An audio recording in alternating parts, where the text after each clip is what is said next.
Midnight on Earth podcast with your host, Jake Weaver. Engineered by Cedric Swan.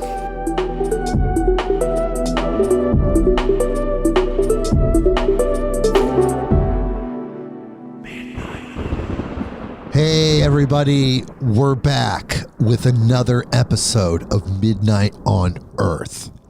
I'm your host, Jake Weaver, and we're here to bring you more knowledge, more light, and more love. Well, I was not expecting to do another tribute episode so soon after doing the tribute episode for Thich Nhat Hanh. But literally the day after I recorded that episode with the wonderful Brynn Anderson, I found out that one of my great heroes, one of my mentors, an incredible human being that has mentored millions of people around the world, had graduated into the next dimension. It's Bob Proctor, people. And if you don't know about Bob Proctor, just go to YouTube and dive in. Just type in Bob Proctor and just start watching and watching and watching. I wouldn't be the person I am today without Bob Proctor. But I'm going to hold off before I get into that. I could just actually open up this huge can of worms, but I do want to just say that this is a tribute episode. This is a tribute episode to Bob Proctor, who recently graduated. Bob Proctor has had such a profound impact on my life that I couldn't do anything but have a tribute episode. I would have loved to have had Bob on the show, but alas, at 87, he passed on. So we're doing this tribute episode, but before we get into that, I do want to let everyone know that here with me, just like every lecture episode, every Beyond the News episode, and now just right out of the gate, the second tribute episode, Brynn Anderson of Vital Force Herbs is here with me. Hello, Brynn. Hey, Jake. How's it going? Well, we're doing a tribute to Bob Proctor. You were here just 2 weeks ago for a tribute to Thich Nhat Hanh, and now we're doing a tribute to Bob Proctor. Yeah, I was not expecting to do two tribute episodes so close together, but I guess February is a month of graduation for folks. I guess so. And also, I was personally expecting Bob to crack the 90s, much like Thich. Right. I thought it would be 97 before he graduated. That was just my wishful thinking. Yeah, I kind of thought so too, though. He's so youthful and exuberant. I didn't see that coming at all. So I guess he was ready to move on. But I thought maybe you'd have him on the show, in a year or so too. Who knows? And for people that don't know who Bob Proctor is, he's one of the greatest prosperity, personal development teachers of all time. He studied directly under Earl Nightingale, who studied with Napoleon Hill and all the greats. He pretty much, with Earl Nightingale, founded the personal development industry. And he had been teaching for over 60 years. Some of the best concepts you could possibly imagine. Changed my life. Concepts that have changed my life. So that's just the very basic rundown. Of course, we're going to go into the bio. It's sad physically that he's gone. You know that he's graduated to the next dimension. So it's bittersweet when we do these tribute episodes.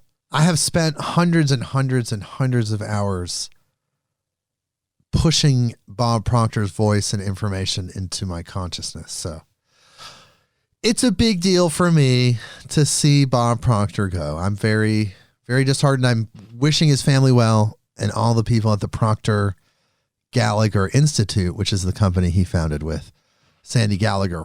But before I talk about the run of the show today, before we read Bob Proctor's bio, I need you to do something for me. Go to waveblock.com.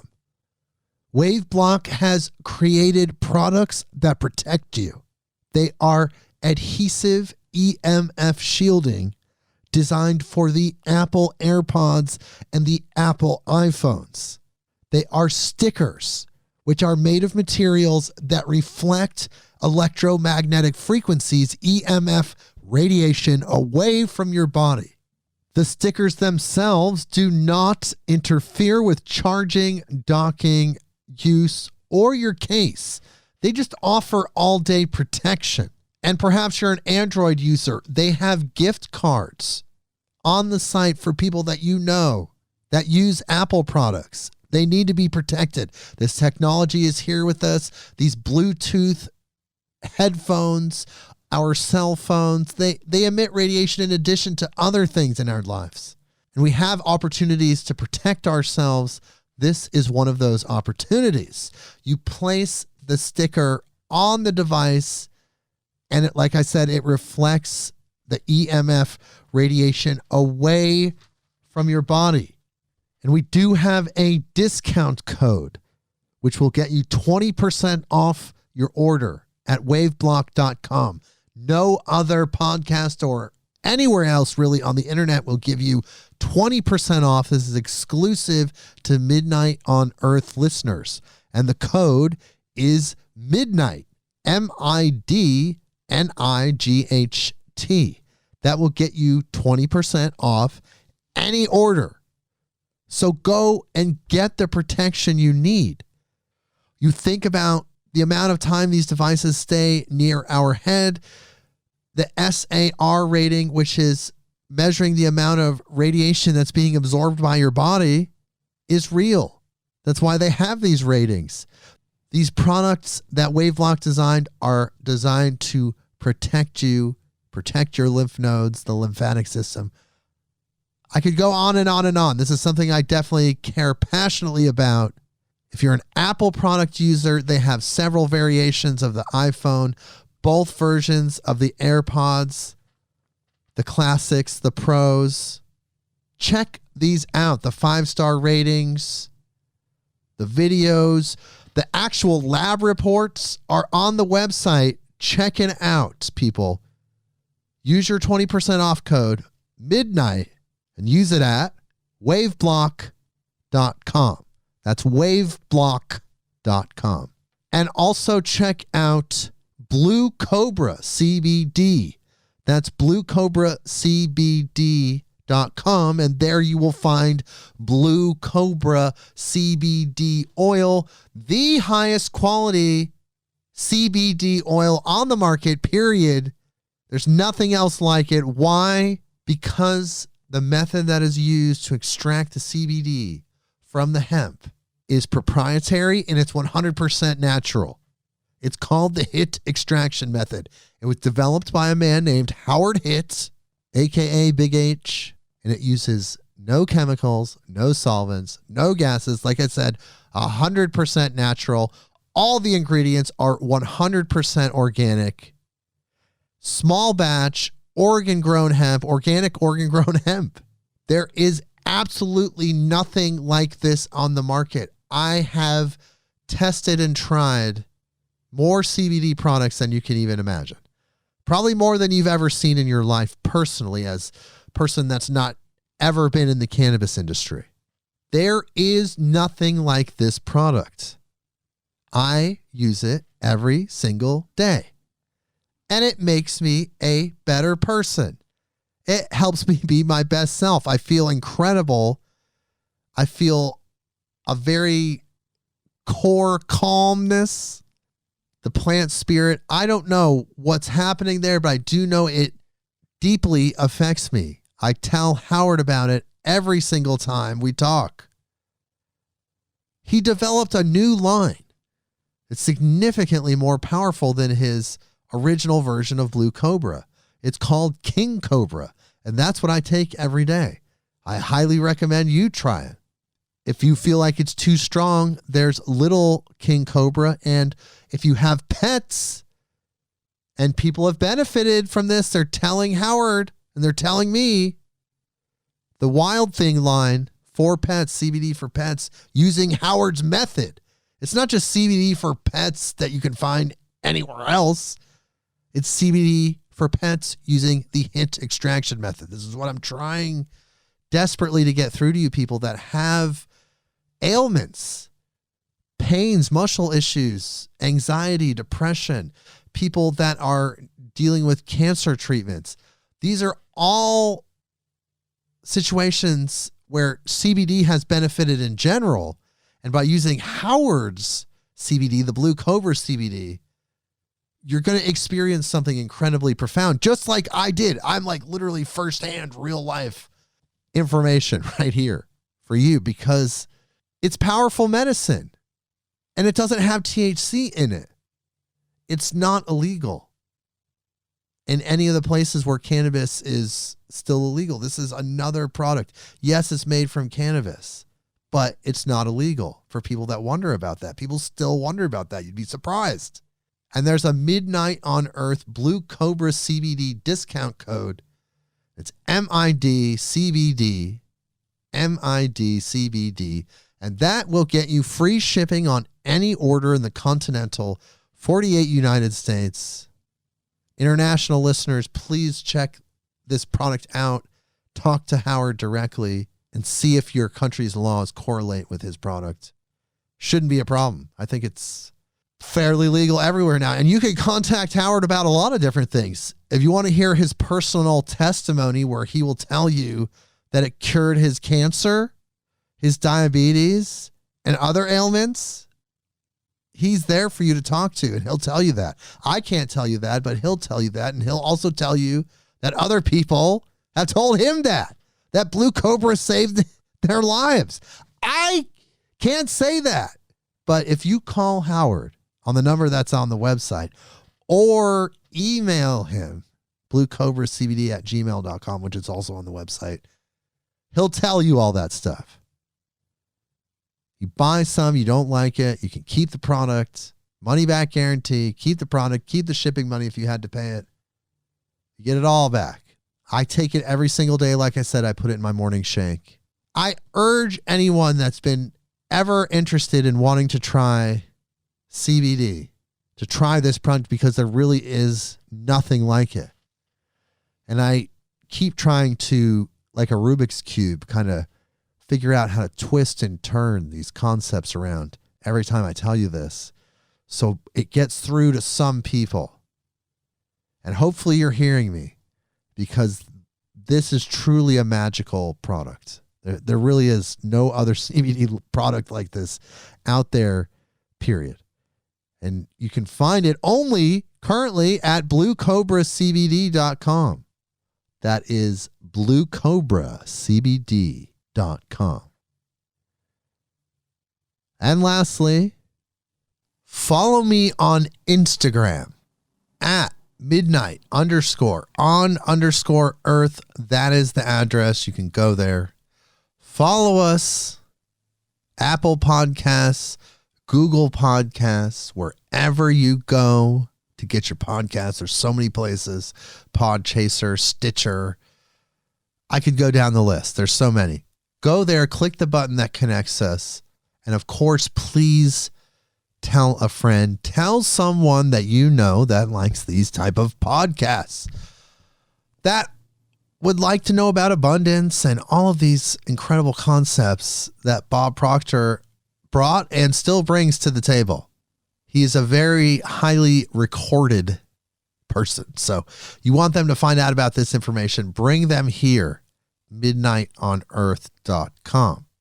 Okay, so I've told you about these products. We've got our social media shout out of the way. And now we're just going to deep dive into Bob Proctor and some of his thinking.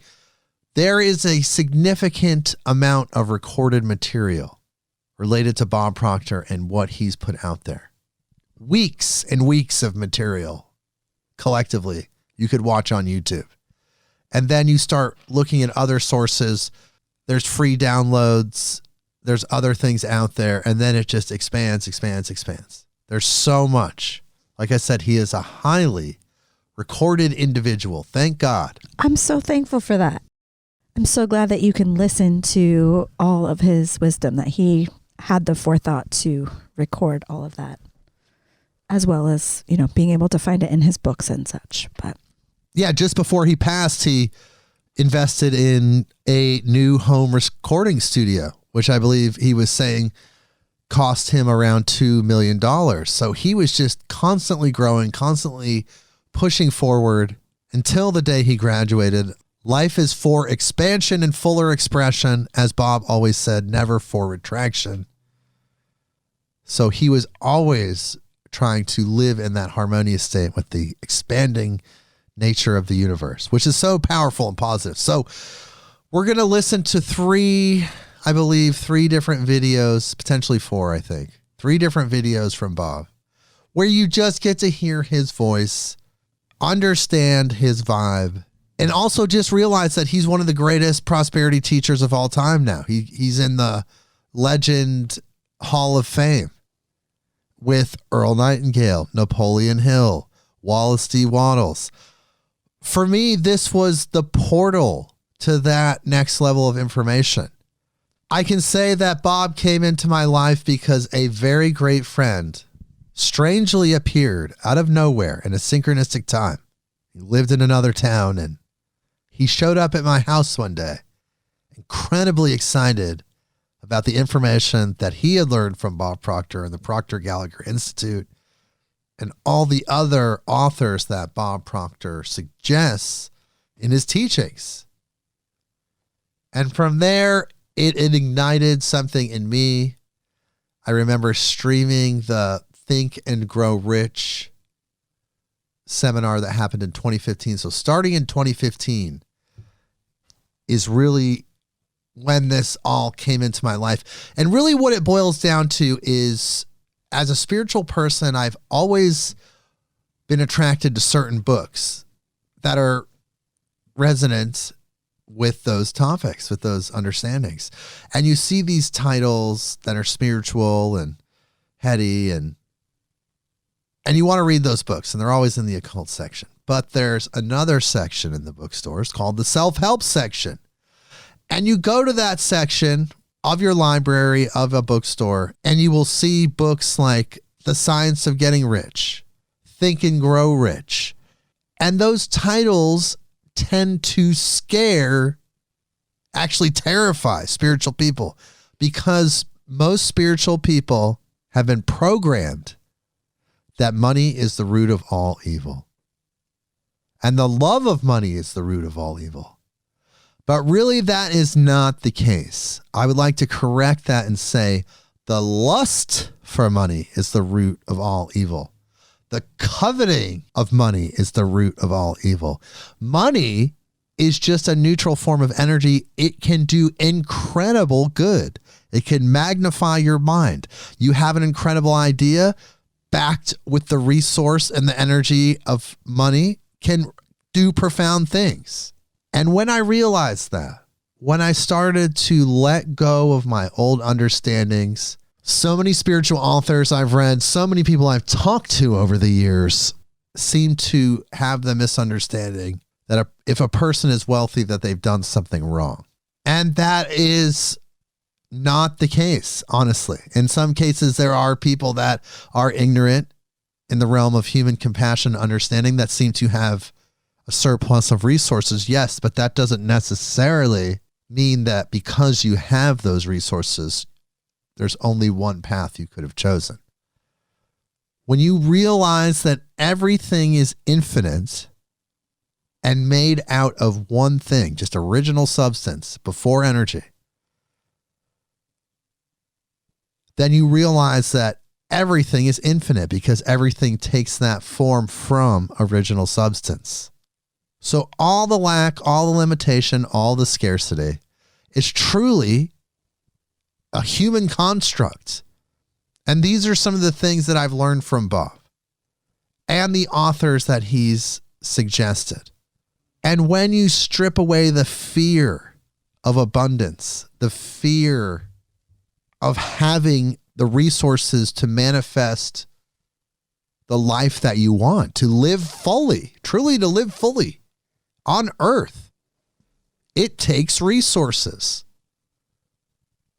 There's no doubt about it. When the Dalai Lama flies around the world and he has an entourage that take care of him, all of that requires resources. Usually that shows up in the form of donations. In a lot of cases, those donations are coming from very wealthy spiritual people. So what Bob helped me understand and what Bob helped to activate within me was switching my mindset from scarcity and seeing the lack and limitation and not even realizing it was there. It was in my subconscious mind. And getting over that, pushing that out, using repetition to reprogram myself with the absolute truth that everything's made out of the divine, God, original substance, whatever you want to call it, and that everything is infinite. And everything comes from the divine. Your income comes from the divine. All your paychecks, everything comes from God. So you get in harmony with abundance. You get in harmony with the infiniteness of manifestation and dedicating your life to discovering your talents so you can expand your service, then all the magic happens. And these are a lot of concepts that I've learned from the prosperity sector of spirituality and New Age thinking. But it's a sector, like I said earlier, that wasn't at the forefront. Most spiritual people do not talk about these things or had not for many years. Now it seems to be coming into the forefront somewhat, but still, it's still seen as potentially materialistic. But I want you to understand something. And then I'll stop talking. Is that if you had those resources, infinite money, think of the good that you could do with that. Are you trying to say that you would be corrupted?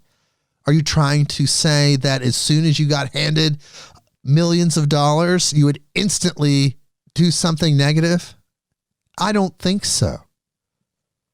I don't think you actually think so. I think you would try to do something good. You would try to magnify your mind, multiply the good that you can do. And these are some of the things, like I said, that Bob talks about. So all of these concepts shifted my frequency, changed my vibration, and then I started to attract incredible things into my life. My life radically changed from that point forward. I became a different person, including starting a podcast and so much more. Brynn, did you want to say anything about Bob Proctor?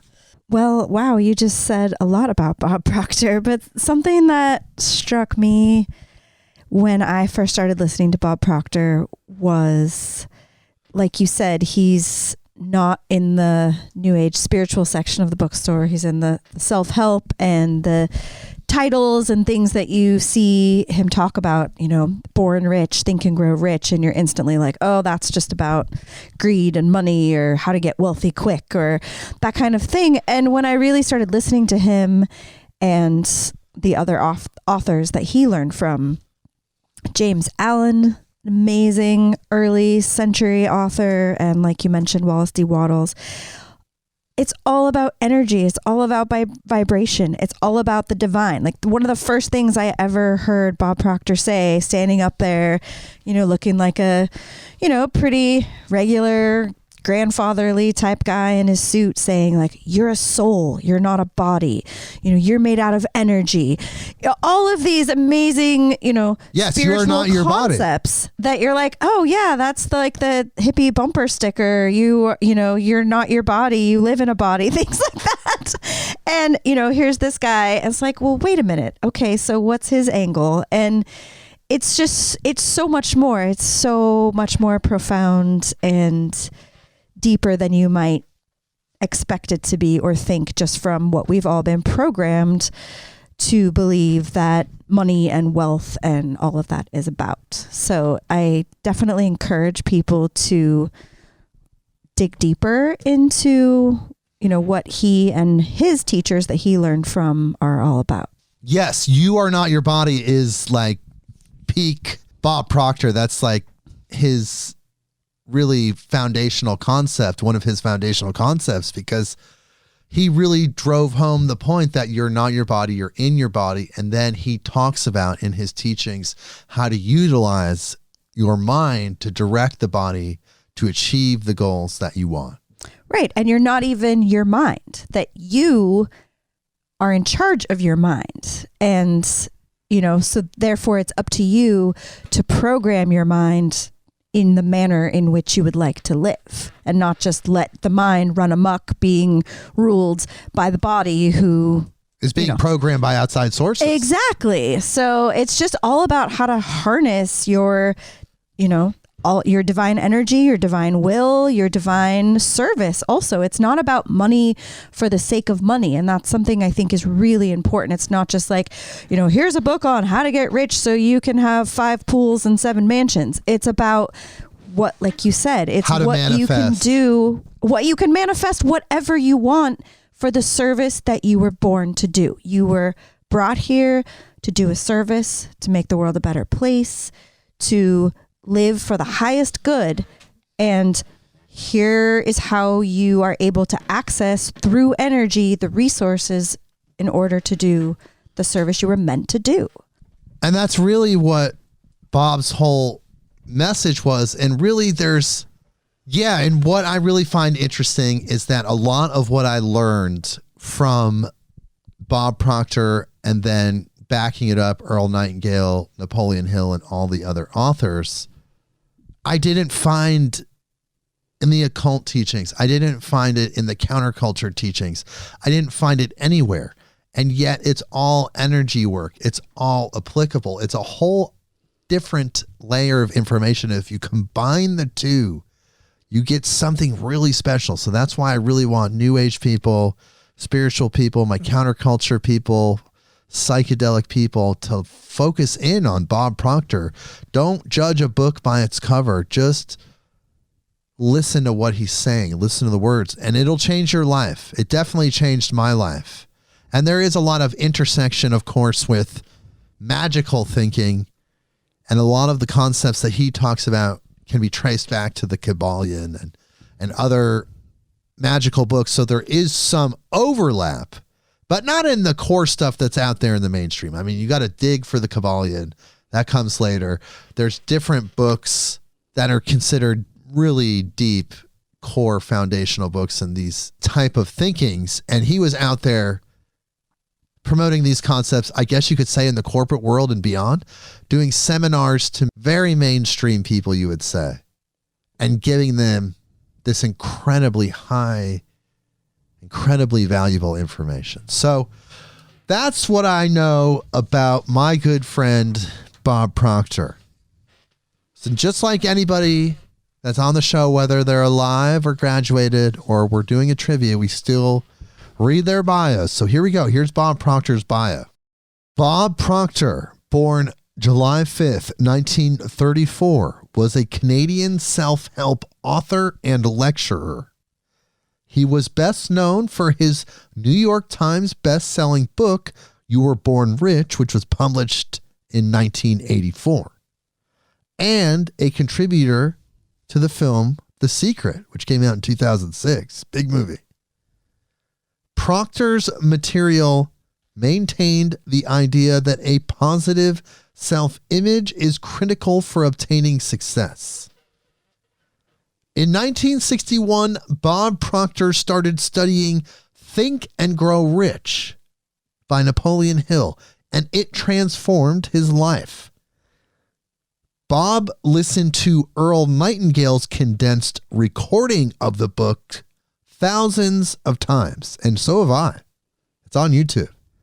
Then Bob worked shoulder to shoulder with Earl Nightingale at the Nightingale Conant Company from 1968 to 1973 before leaving to start his own personal development company. Bob Proctor was and still is the world's foremost expert on the human mind. Throughout his material, Bob Proctor aims to have the reader or audience tap into their inner self. He explains their inner self is what is controlling all that is brought into their life, and that a bad self-image or bad paradigm programming will lead to poor results even with training and proper education. Australian-based filmmaker Rhonda Byrne discovered Proctor's book, and that led her to requesting he take a major role in the highly successful 2006 movie, The Secret, which I'm sure many of you listening have potentially watched. I'm sure many of you have. The personal development company, the Proctor Gallagher Institute, that Bob founded with Sandy Gallagher, continues on as founder Bob Proctor graduates to the next phase of his eternal journey. Bob Proctor died on February 3rd, 2022 at the age of 87. So there you go, people. That's his bio. And there could be so much more. I could read a whole book on Bob. I'm sure there'll be a biography coming out sometime soon. So the first video that we're going to watch together, this recording, is called The Law of Vibration. And we're going to listen to Bob's sweet, soothing voice as he teaches us in this dimension now from the other side. Brynn, are you ready to hear Bob? I am. And sometimes his sweet and soothing voice is also rather motivational. There's a little bit of... Drill sergeant? A little bit... You are a soul. Well, we're going to find out. Not just your body. I love that. It's we're going to find out. We're going to find out, people. You're going to hear it yourself. We're going to find out, people. That's coming up. And then after the first video, we'll come back and talk about it. We'll do a couple other short videos. And like I said, I urge you to check out Bob Proctor, his whole world, and the Proctor Gallagher Institute. So here we go, people. The Law of Vibration with Bob Proctor. Welcome, everyone. I think you're really going to like this. And it's something that you really got to pay a lot of attention to. It's not something you learn overnight. But you get studying this, and you can literally have anything you want. Now, if you look here, I've been studying this for 60 years. I was 60 years. I started my 60th year last October. And I think, this is something you should study all the time. It's not just something you study once in a while. If you look at this for a moment, I think that Neville put it very well. He said, you're only limited by weakness of attention and poverty of imagination. I want you to think about that for a moment. Really give that some thought. You're only limited by weakness of attention. Do you know, I have quoted Dr. Wernher von Braun on numerous occasions. When John Kennedy, when he was the President of the United States, asked the good doctor, the father of the space program, greatest scientist, what it would take to build a rocket that'll carry a person to the moon and bring him back safely to Earth. He answered him in 5 words. He said, the will to do it.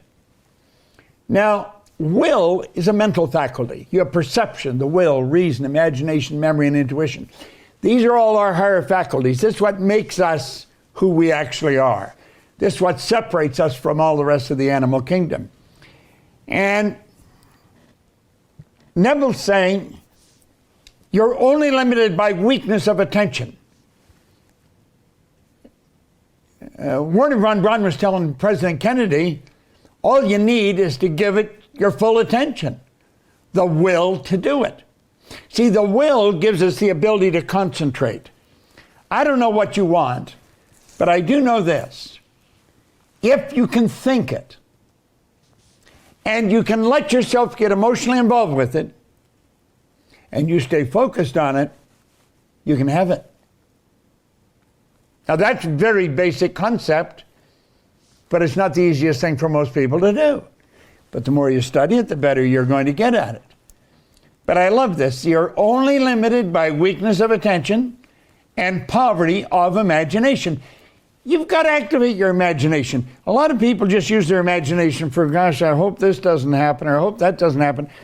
They're letting it go in the wrong direction. Our imagination is the most marvelous. He'll, in Think and Grow Rich, he'll said the imagination is the most marvelous, miraculous, inconceivably powerful force that the world's ever known. It'll create anything for you. It'll take you anywhere. Your imagination will take you anywhere, and it'll give you anything you want. That's a beautiful thing to know. Now, you know, everyone has a story, and I'm not an exception. I'd like to share my story with you, some of my story, not all of it, but some of it. And it has a lot to do with when I started to understand this law, the law of vibration. Do you know The Secret talked about the law of attraction? The Secret was a runaway, it went viral, a very bestseller. It's reported 500 million people have been impacted by the movie or the book, The Secret. Now, I was very fortunate to have a key slot in that movie. It's been often said that I'm better known in Iraq than I am in Indiana. And I think that's true. This is the primary law right here. The law of attraction starts with the law of vibration. And let's take a look at where the law of vibration starts. It starts right in your own mind, right in your own head. Your mind activates brain cells. And when those brain cells are activated, you're impacted. You impact the whole universe. Do you know that thought waves are cosmic waves that penetrate all time and space? You see, as you get studying this and as you start to get into it in some depth, the ideas are so vast, they're so huge, and you think, this is about me? See, I don't think the vast majority of us have ever been introduced to who we really are. I think that if a person started to show some promise in developing a healthy self-image, they were told that they were being conceited. Don't be like that. That's not the way it should be. And of course, we get a lot of other bad information in there. But this law of vibration starts in our own marvelous mind. And I'd recommend that you start really studying this. If you just stick with us, what I've done, I've taken some of the most complicated material and I've reduced it to the most simplistic form, because that was the only way I was going to understand it, and I had marvelous teachers that helped me get that. Now, Lincoln said something absolutely incredible. Lincoln said many things that are incredible, but he said, to believe in the things you can see and touch is no belief at all. But to believe in the unseen is a triumph and a blessing. Think of that. To believe in the things you can see and touch. We've got things we can see and touch. That's no belief at all. To believe in the unseen is a triumph and a blessing. Do you know the biggest part of you you'll never see? The real you you'll never see. Now we've got to start to understand this. We've got to start to get it in the right slot in our mind. We've got to realize that there's so much to us that we don't really get. We don't understand. Our educational system is so lacking in teaching us who we are. You can study psychology, but most people that study psychology have never really got to know themselves. I'm talking about in depth, who you really are, your relationship to the whole scheme of things, or your relationship to God. You're talking about an infinite power, and you're created in that image. We have infinite potential locked up within us. What we want to do is learn how to use it for good in our life. This man changed my life probably as much as anyone in all the years I've been here.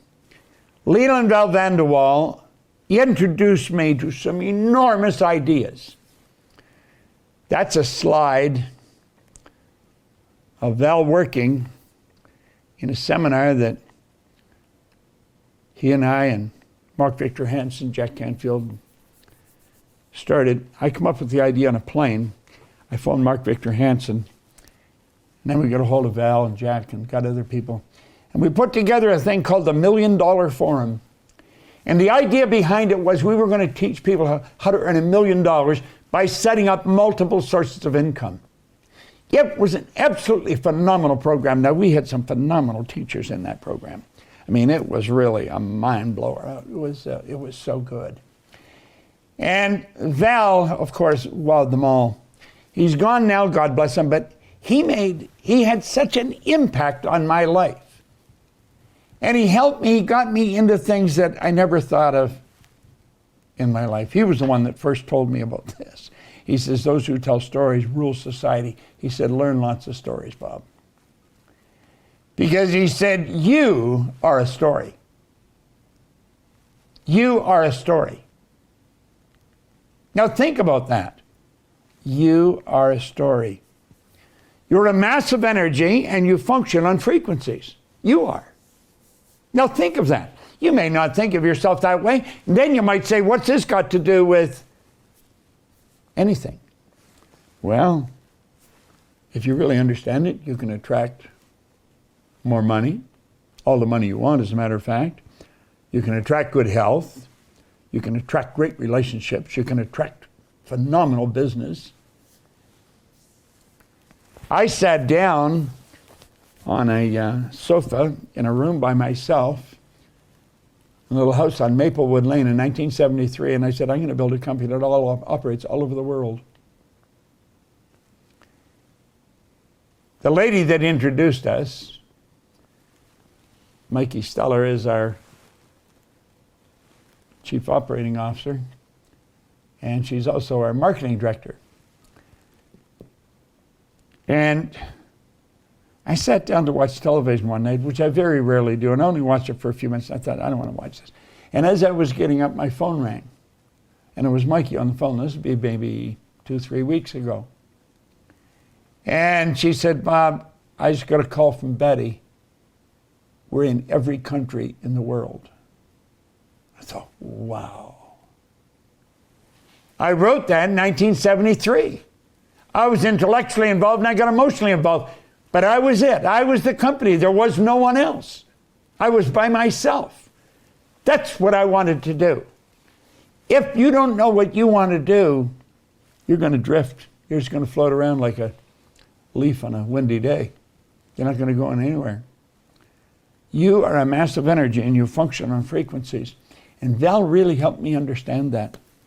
Val Vanderwall had a very strong spiritual understanding. And he said, Bob, if you take a picture of yourself with a Kirlian camera, you're going to see yourself as a glistening, radiating, gleaming form. Semyon Kirlian was a Russian photographer back in 1934, and he perfected Kirlian photography, what we call now Kirlian photography after him. When you photograph mass, you can photograph the energy coming from it. You can photograph a plant, and you'll see there's a vibration coming from the plant. Everything vibrates. A garden rock is vibrating. Everything moves. Nothing rests. Now, why am I telling you this? I'm telling you because I think it's a mighty important thing for you to really understand. You see, energy functions on frequencies, and that's what you're made of. Your body is a mass of living energy. A frequency is a level of vibration. That's exactly what a frequency is.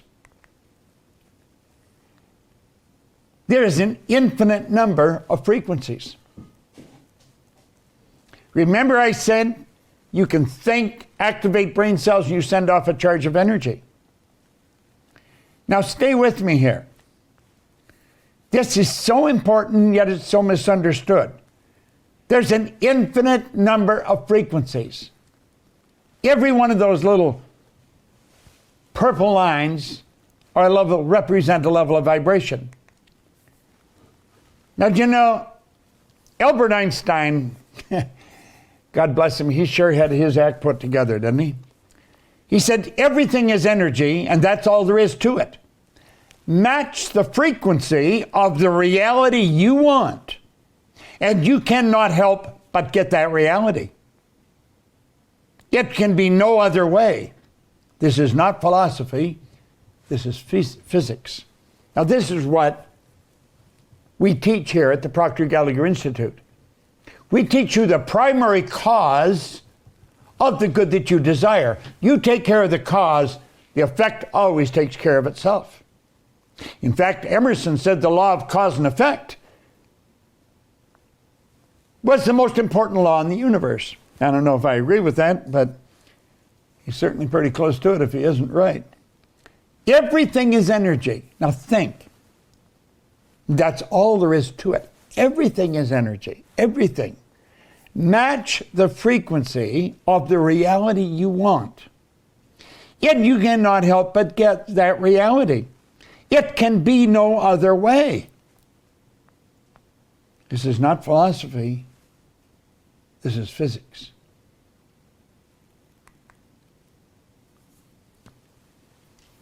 Earl Nightingale said essentially the same thing in 1959. He brought out the Strangest Secret record. Right at the beginning of that recording, he talks about the good Dr. Albert Schweitzer being interviewed at an airport in London when he got off a plane. And they asked the good doctor, what was wrong with man today? He said he thought about it for a while. Then he said, man simply doesn't think. We do not think. You say, well, everybody thinks. No. Understand, mental activity does not constitute thinking. You have 5 senses. You can see, hear, smell, taste, touch. When any of those 5 senses are affected, it causes mental activity. That is not thinking. It causes pictures to fly in your mind. That is not thinking. If you heard a siren in the background right now, you might see a fire truck or an ambulance on the screen of your mind. That's not thinking. You have higher faculties. These higher faculties, most people know little about. Oh, they hear the word every now and then. You have perception, the will, reason, imagination, memory, intuition. These higher faculties are what literally separate us from all the rest of the animal kingdom. All the rest of the little animal kingdom, they're completely at home in their environment. They blend in. You and I are totally disoriented in our environment.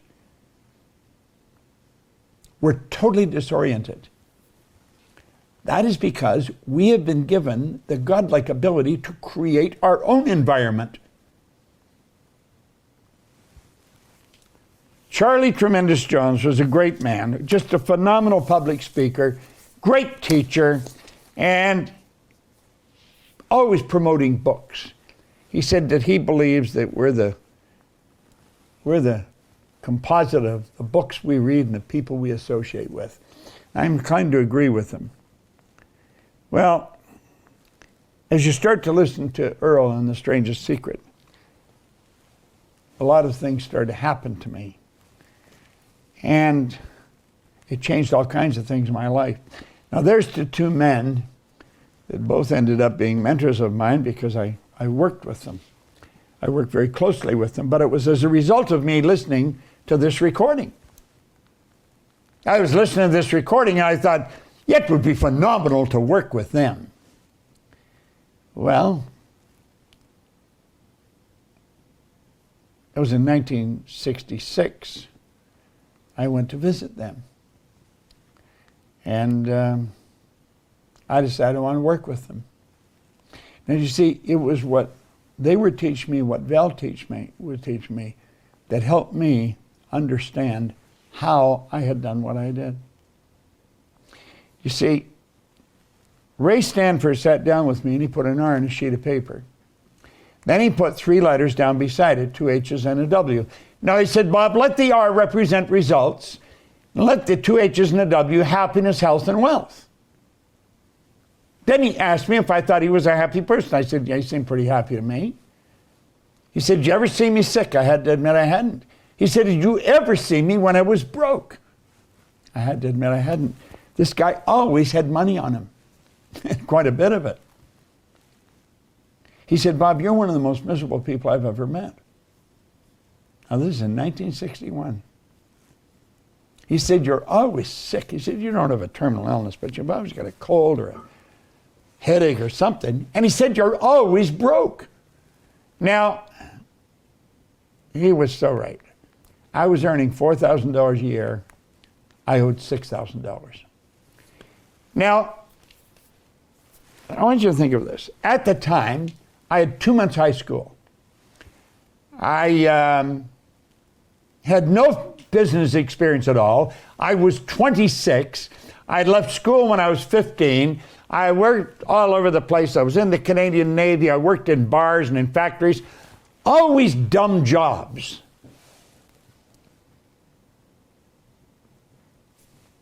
No wonder I was unhappy, sick, and broke. I studied nothing. I read nothing. He said, do you ever read anything? And I said, no, I can't read. And that's when he introduced me to this book. And he said, Bob, Napoleon Hill studied 500 of the world's most successful people over many, many years. And it was at the counseling of the richest man in the world that he did that, Andrew Carnegie. And he found there was a golden thread running through their life. And he wrote The Laws of Achievement. I have The Laws of Achievement right here. Pull those 4 over a bit. There they are right there. There's 8 little books. And that was The Laws of Achievement. Now, he wrote those at the request of Andrew Carnegie. Carnegie said it was a shame, like people like himself, who was the wealthiest man in the world, is going to their grave with all this knowledge locked up in their bones. He said nobody's ever organized the laws of achievement. And as a result, most people never achieve very much. And he got Hill to do it. Well, after he did it, then this book, The Laws, or Think and Grow Rich, came out of that. And this is what I was really into studying. Okay?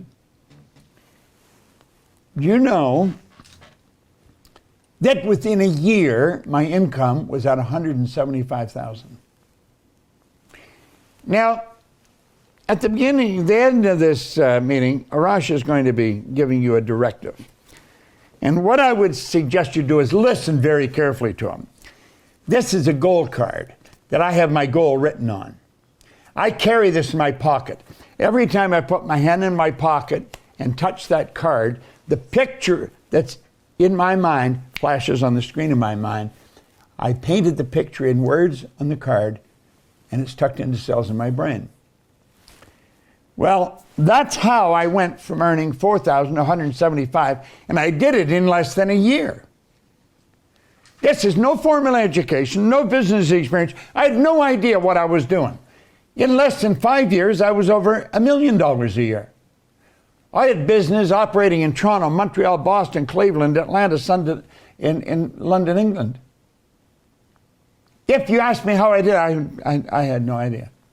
I had no idea. I have found out since it was through the repetition of what I'm talking to you about right now. The action of repeating something that has already been said or written. Look at. Ray said to me, if you read this every day, your life will change. He got me to commit to doing that. I committed I would do it. And God only knows why I've kept that commitment. In my 60th year, every day. I don't read a lot of it. I just open and read something. Right here. That's just where I open it now. Remember, too, that all who succeed in life get off to a bad start. And they pass through many heartbreaking struggles before they arrive. The turning point in the lives of those who succeed usually comes at the moment of some crises, through which they're introduced to their other selves. Yeah, just read that. I mean, that's inspirational. You learn something from that. Well, 1968, I was their vice president of sales because that is something I wrote on the card. I decided I wanted to work with them. I wanted to work right beside them.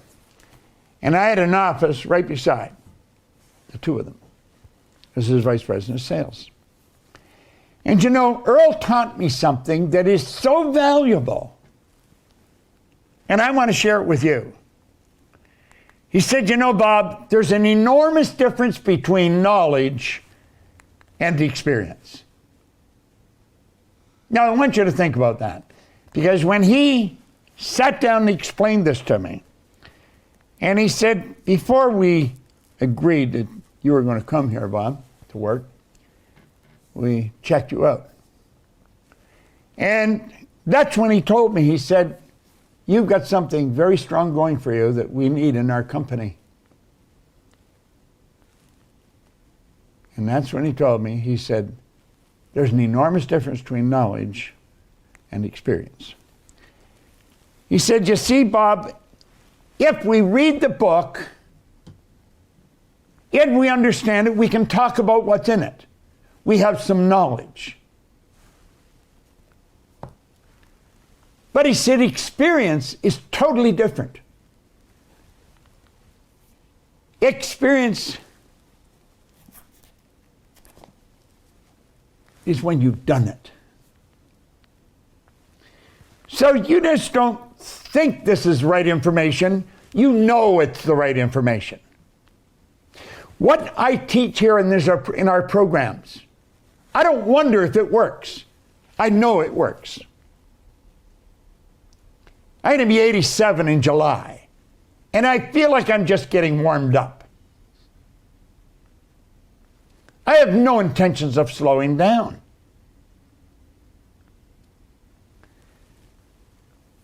We earn millions of dollars. We operate all over the world.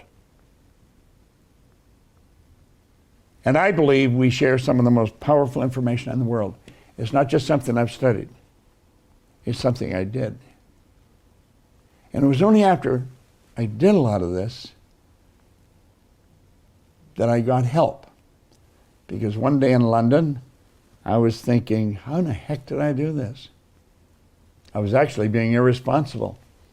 I was earning over $1 million. I would go into the Playboy Club and play roulette on Hyde Park, right next to the London Hilton. And I didn't care if I lost the money because I knew where the money was. And one day I thought, you know, this is being very irresponsible. And I think, how the heck did this happen to me? Because you see, I had been struggling all my life up until I met Ray and he gave me the book to study. I had really been struggling my whole life. Never had a half-decent job, had nothing really going for me.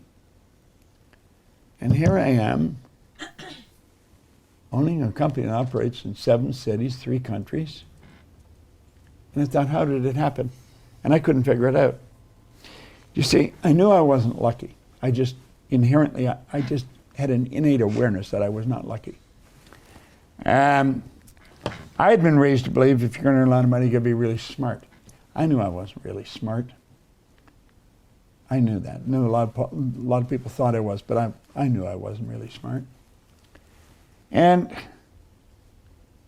I'd been raised to believe if you don't go to school, you can't get a good job. I hadn't gone to school and I didn't have a good job. I owned the whole company. And so I made up my mind that I was going to find out how my life changed. I wanted to know how it changed. And since that's what I wanted to know, that's what I started to find out. And that's where I learned the power of repetition. I was sitting with a lady, Catherine Weishaupt. She's from Germany. She is in Germany. And I was sort of like a review meeting with her. She was a consultant at her company. And I was sitting with Gina, my assistant, and Catherine said, I believe success is 5% strategy and is 95% mindset. I had never heard that before. And I looked at her. I just intuitively knew she was right. I knew she was right.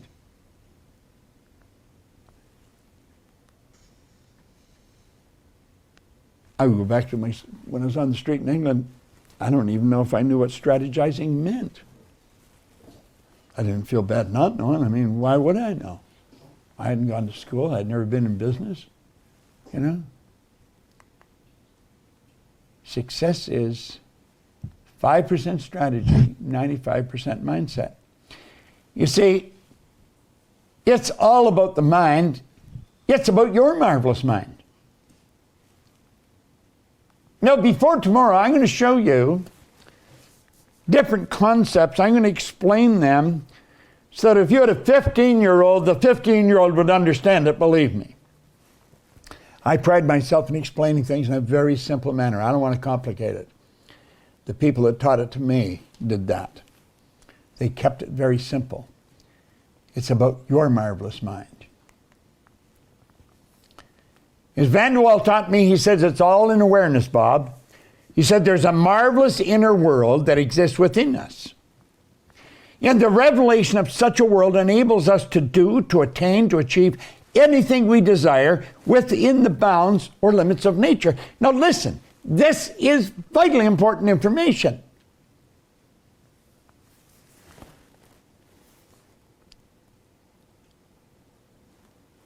I have never really studied finance. I'm not a financial guy. I've earned millions, literally millions of dollars. I think it's the easiest thing in the world to do. But I don't know how to manage money. I really don't. And I had my own company. But you know, if we go back to what Einstein said, if we get the picture and we get into the energy of the good we desire, you can't help it. Have it manifest. Around 15 years ago, we had a lady come to the seminar who was a securities attorney. Oh, we've got a little friend here. And Sandy Gallagher was a securities attorney, very successful one. She became fascinated with what we were teaching.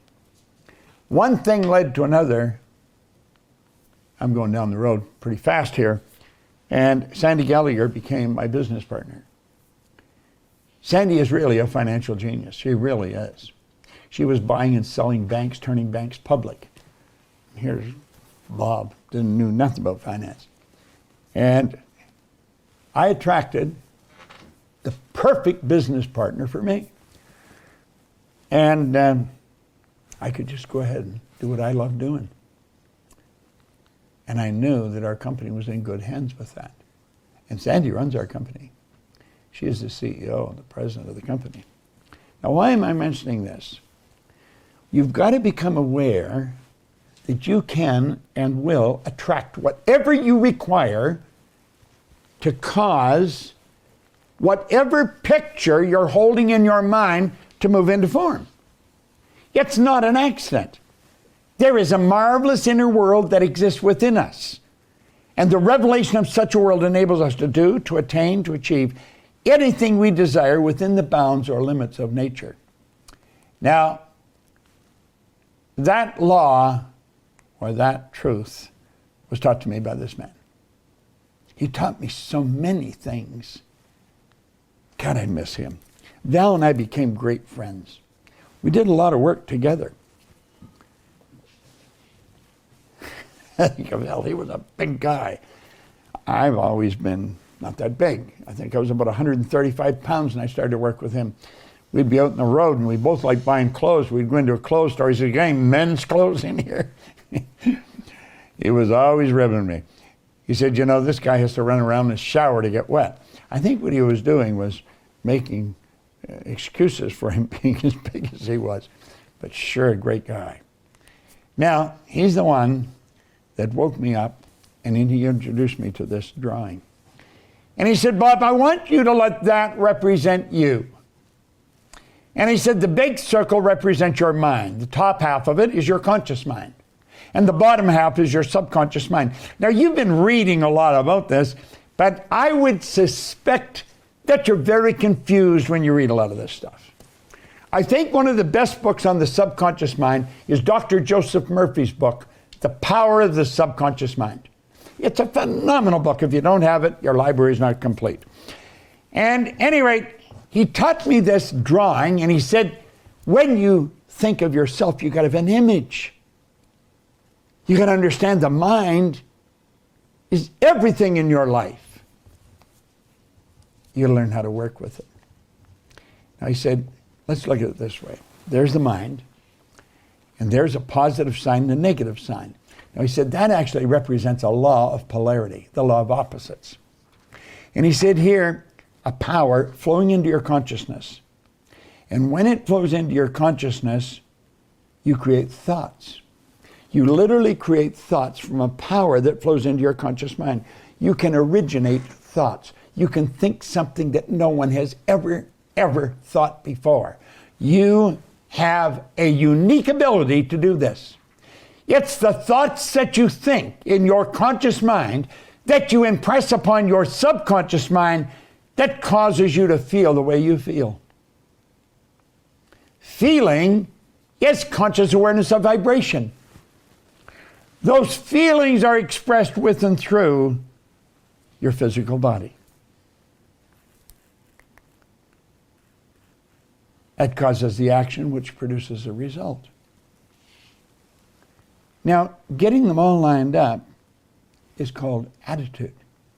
Now, some people line up on the negative side. They're going to see what's wrong. And you know something? They're right. There's something wrong. Other people go on the positive side. They see what's good. And they're right. There's something good. You can find what's right or wrong in anything. Doesn't matter what you're looking at. If you want to find what's wrong with my presentation, just keep looking. Take a pen and pencil because you're going to get busy. Or if you want to look at what's right, look at that.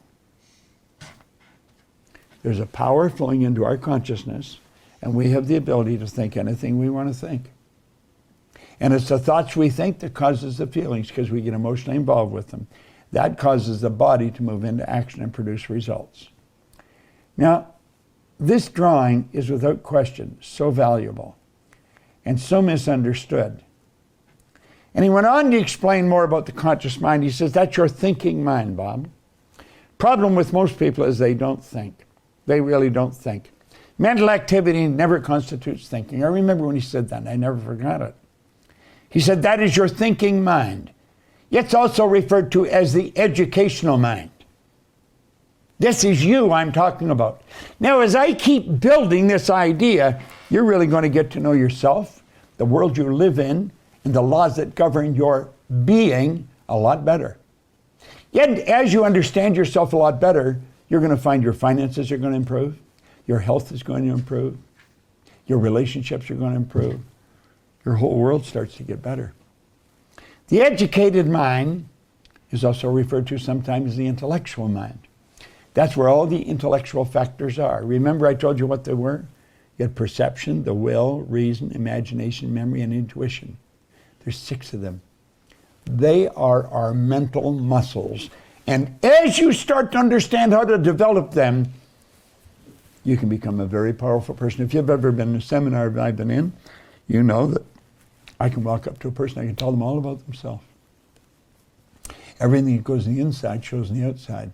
It's your intuitive factor that enables you to read that. We hide nothing. And I always do this in a seminar to show off a little bit. I want really get your attention, see what I can do. But then what I really want to do is say, if I can do it, you can do it. See, we watch other people do things and we become fascinated if they're doing it really well. What we want to understand, if we want to do it, we can do what they're doing. The subconscious mind is your emotional mind. When you're emotionally upset, you've got the wrong ideas being fed into that part of your mind. Now, over here on this side, because you can think, you have the ability to choose. And because you can choose, you can accept or reject everything that comes down the road. Everything. God, there's a lot of crazy information coming at us through TV, newspapers, radio, television. Just overhearing restaurants, conversations, if you can get into a restaurant. You can accept or reject everything, and then you have the ability you can originate. Now, the subconscious mind doesn't have the ability to do all those things. All those magnificent abilities are in the conscious mind. The subconscious, it must accept whatever you give to it. Must. It has no ability to reject. And get this, it's what you impress upon your subconscious mind that ultimately turns into results in our life. This is where we want to get our imagination going in high gear. Your subconscious mind cannot differentiate between what you've imagined and what's real. It has no ability to differentiate between the two. Unfortunately, most people imagine what's wrong. They think of what they don't want rather than what they do want. Now look here for a moment. Let's take that knowledge and we'll say, this is you today. There's information coming at you today, and it is terrible information. And it's flowing into your conscious mind. Now you have the ability to think, you have the ability to reject that. You can say, get out of here. And they all go away. But you know something? Most people don't do that. You want to know what they do? This is what they do. They're not thinking at all. Their subconscious mind is wide open. And that information goes right into the subconscious mind. Remember what we said about the subconscious? It has no ability to reject all that negative information. Why do we leave the mind open like that? It's our paradigm. It's how we're programmed. We're literally programmed to live that way. Who did this? Why did they do this? Well, let's take a look. We'll just close the window on that for a minute. Let's go over here. This is you as an infant. Now, the more you understand this, the more you're going to be able to put tomorrow's lesson to work. Because I'm going to get in and I'm going to show you how you attract whatever you're in harmonious vibration with. This is you as an infant. Your subconscious mind was wide open when you arrived on the scene. I don't care what language was spoken around you, that's the language you learned. If there was more than one language spoken around you, you would learn more than one language. You see everything that was going on around you. All the love, the hate, the prejudice, it was all programmed right into your subconscious mind. It's like in the song, a person has to be taught to love and hate. They must be taught before they're 6 or 8, before it's too late. You see, a child's mind is wide open. The child is being programmed. First of all, they were programmed genetically. That's why the child looks like they look. That's genetic conditioning. You see, it's a little bit of energy from mom and a little bit of energy from dad that formed the nucleus of you.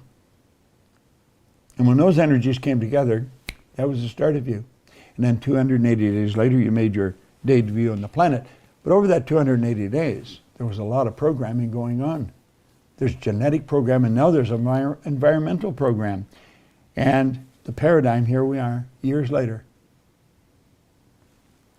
People, they've learned all kinds of information, but they're not doing it. The paradigm is in control.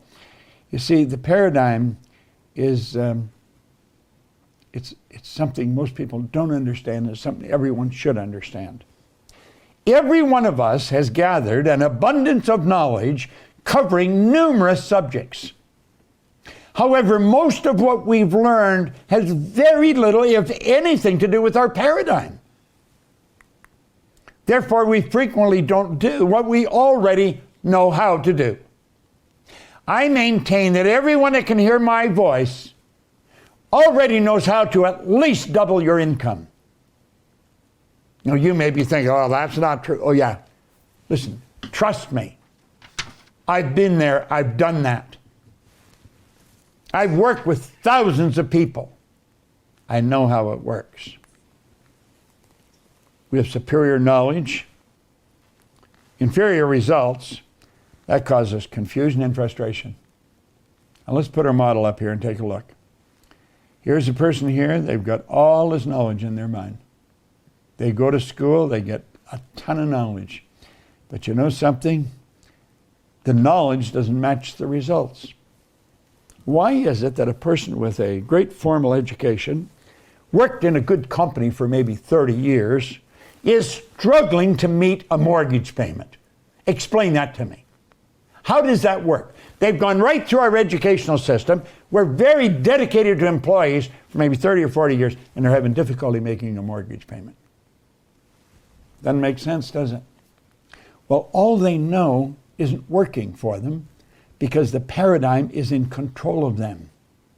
Their results are nothing but an expression of the paradigm. That's all that conditioning that took place before they could even think. If you want to change your results, it's essential that you change the paradigm. That's absolutely essential.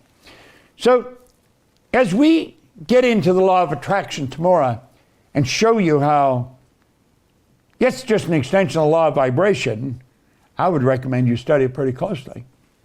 Because you see, you do have a paradigm. Oh, I do. Everyone has. A paradigm is a mental program that has almost exclusive control over our habitual behavior. And think of this. Almost all of our behavior is habitual. Something to really understand. Now let's take a look at this. You can create your own economy. You can create the life you really want. Nothing tricky about it. Energy functions on frequencies. Remember we said that? A frequency is a level of vibration. There's an infinite number of vibrations, of levels of vibrations, of frequencies, an infinite number. Let's take a look again at what Albert Einstein said. So beautiful. Study this very carefully. Everything is energy, and that's all there is to it. Match the frequency of the reality you want, and you cannot help but get that reality. It can be no other way. This isn't a philosophy. It's physics. Look at, when I sat down and wrote out that we would have, our company would operate all over the world, then I went to work. I had the idea. Mikey phones me. Now that was in 1973. It was just a couple of weeks ago she phoned. We're in every country in the world. Here's the trick. Decide what kind of a life you actually want. Quit fooling around with your life. It's too short. Then say no to anything that isn't that. Decide what kind of a life you actually want. Then say no to everything that isn't that. Now look here.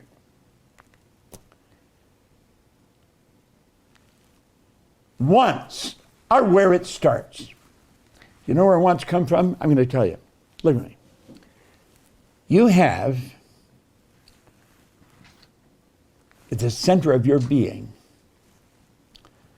your spiritual DNA is perfect. There's perfection within us. Now that perfection has so much junk on top of it that we call a paradigm, that it has difficulty expressing itself. That spiritual perfection within us is always seeking expression with and through us. That's why we always want more.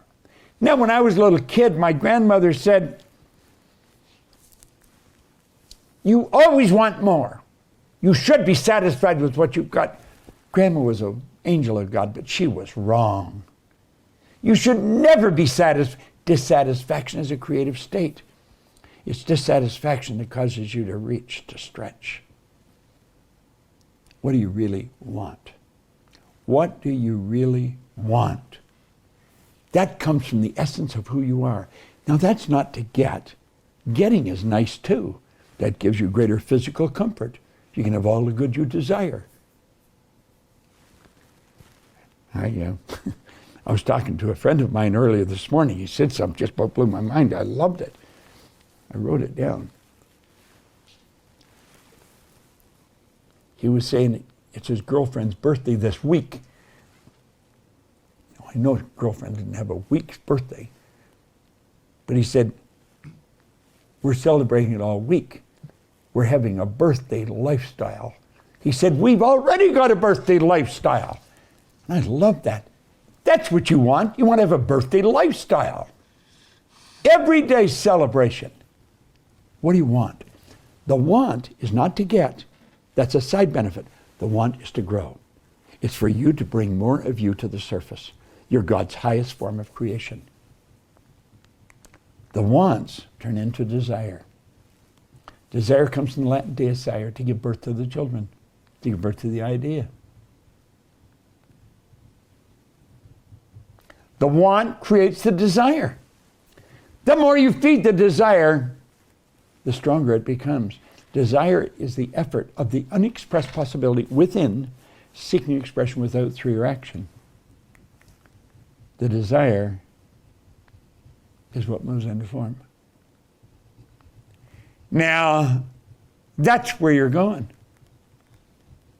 That's what you want to do.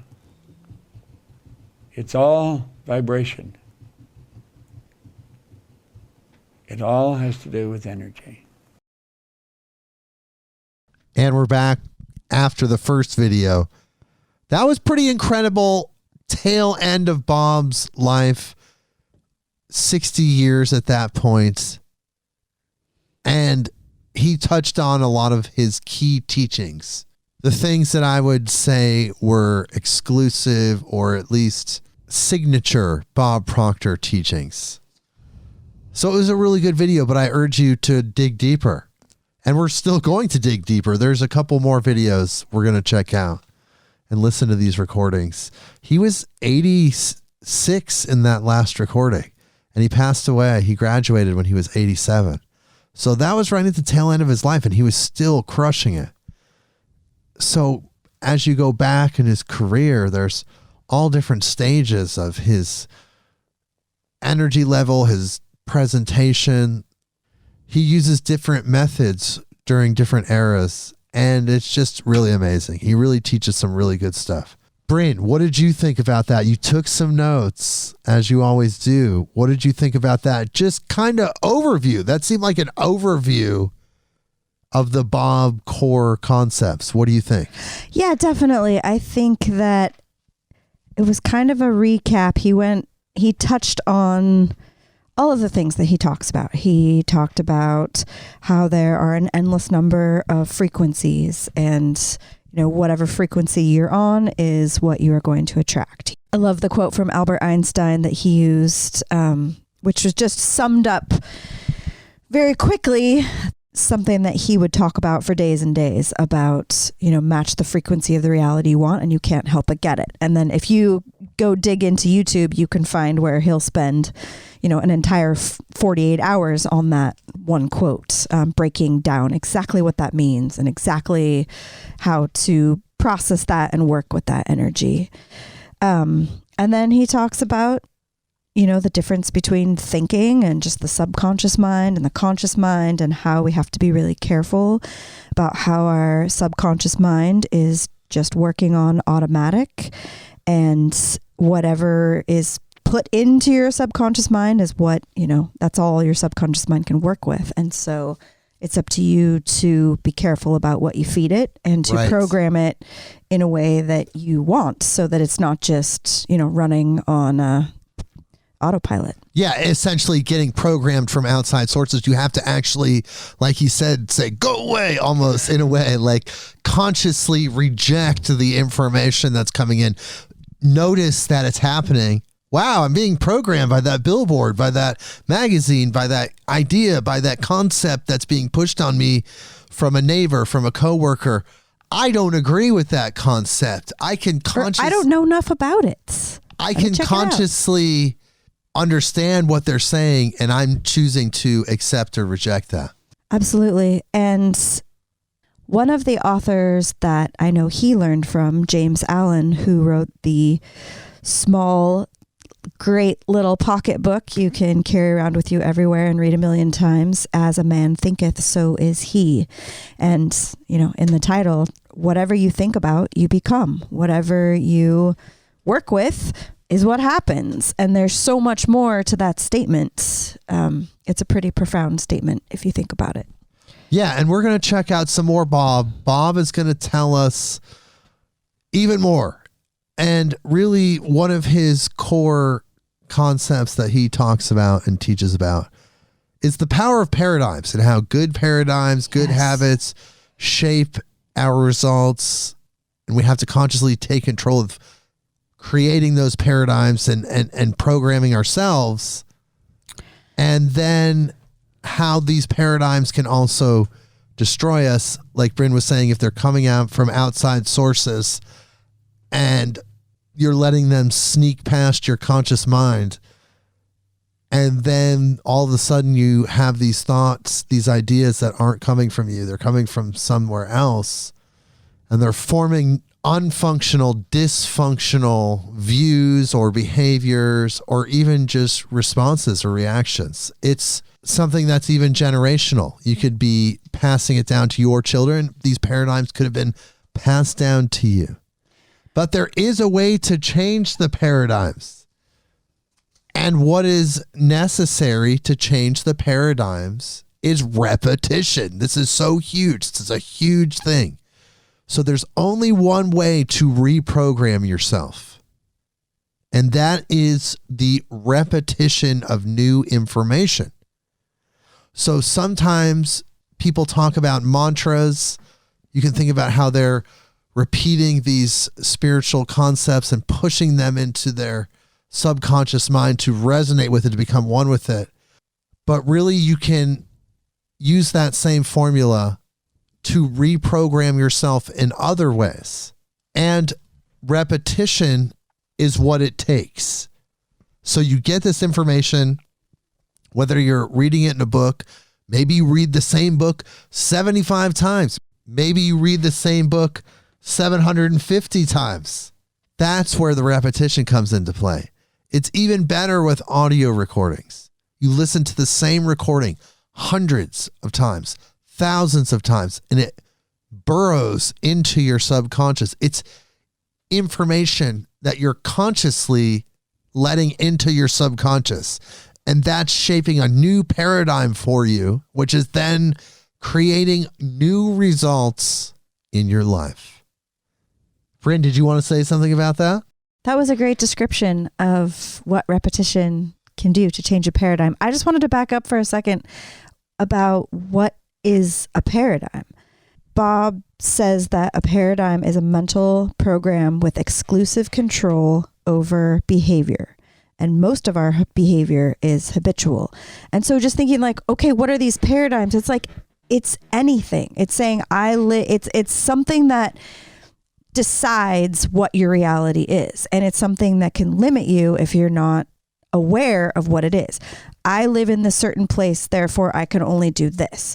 I was brought up this way, therefore I'm this. I am this kind of person, therefore this. Like anything that leads you down a dead end road is a subconscious paradigm that stops you in your tracks, that doesn't allow your imagination to be endless. It's a limiting factor. And so that is where the repetition of consciously changing that paradigm comes in.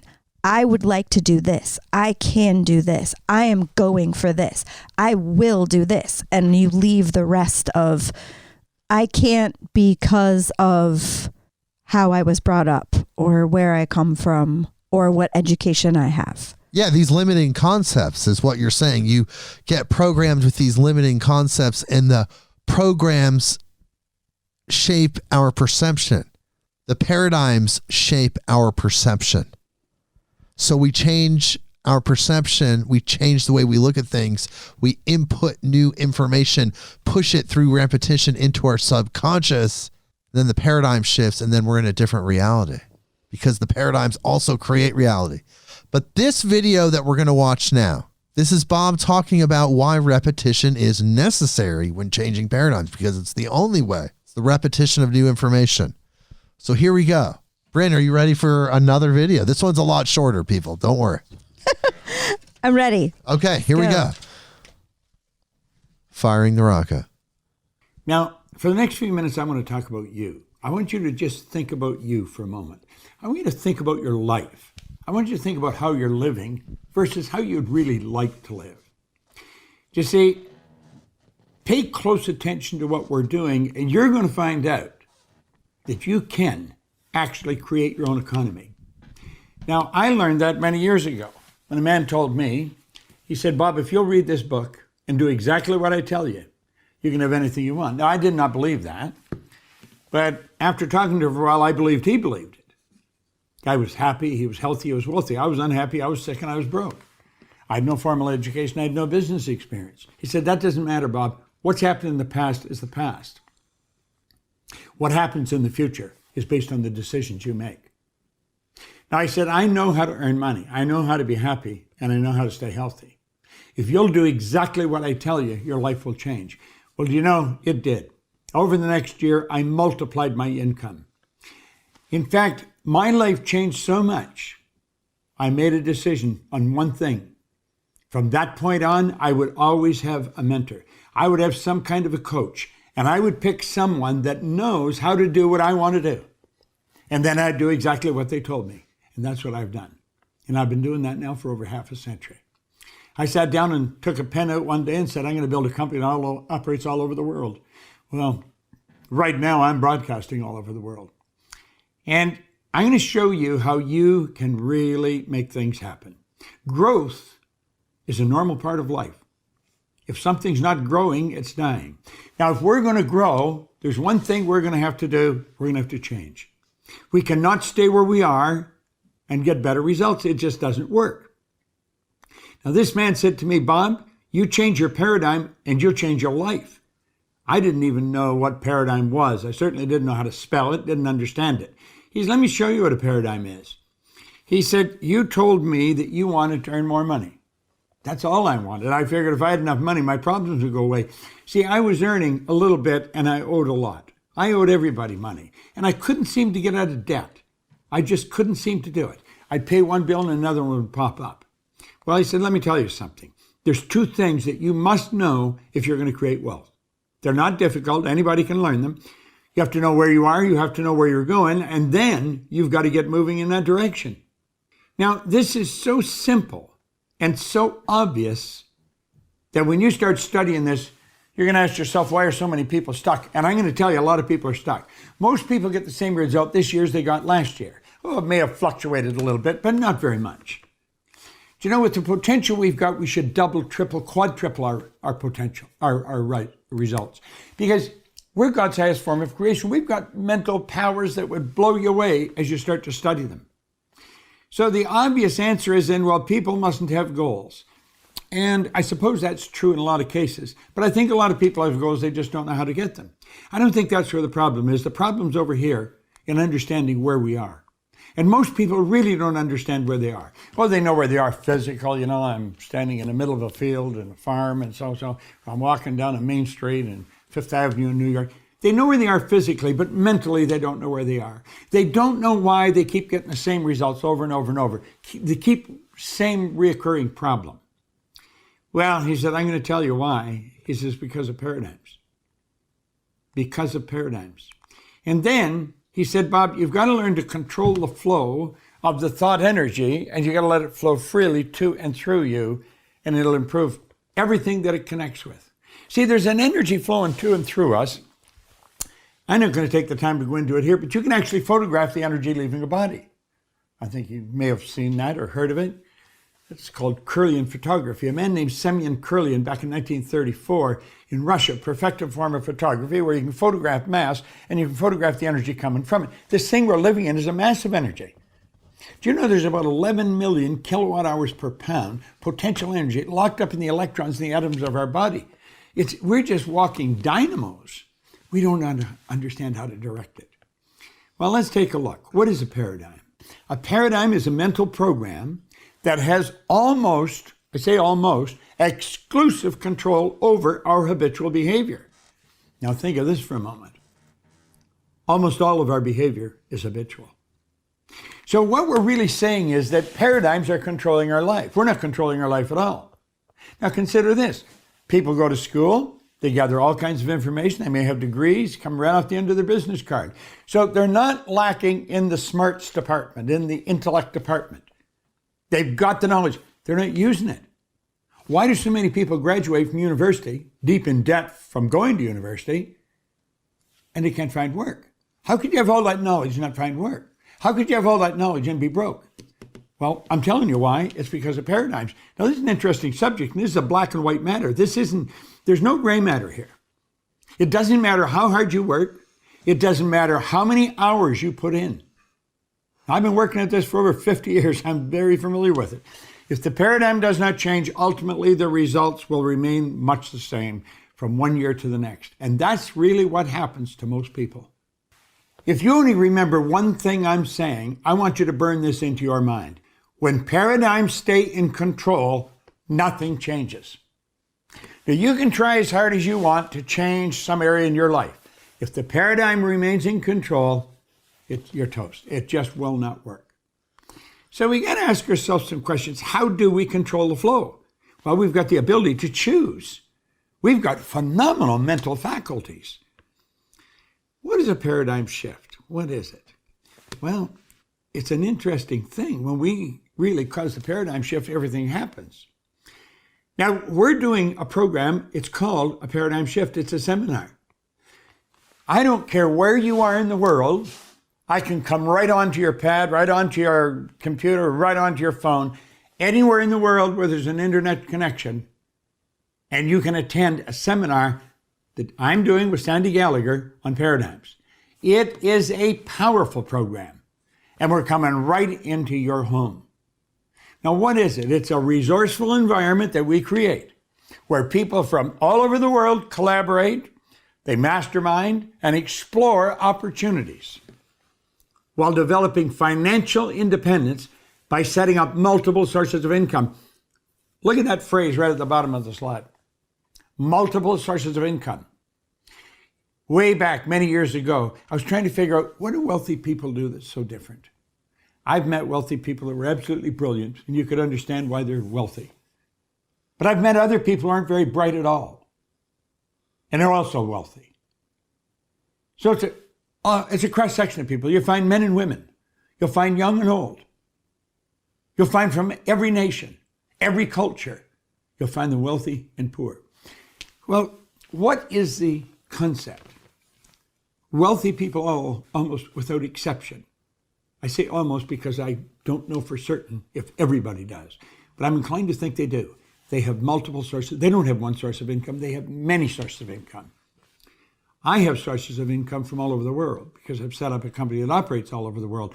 But we show you how to do that too. You can. You can earn money while you're sleeping. I did last night, and I will tonight, and you can too. There's only two known ways to change a paradigm. Just two.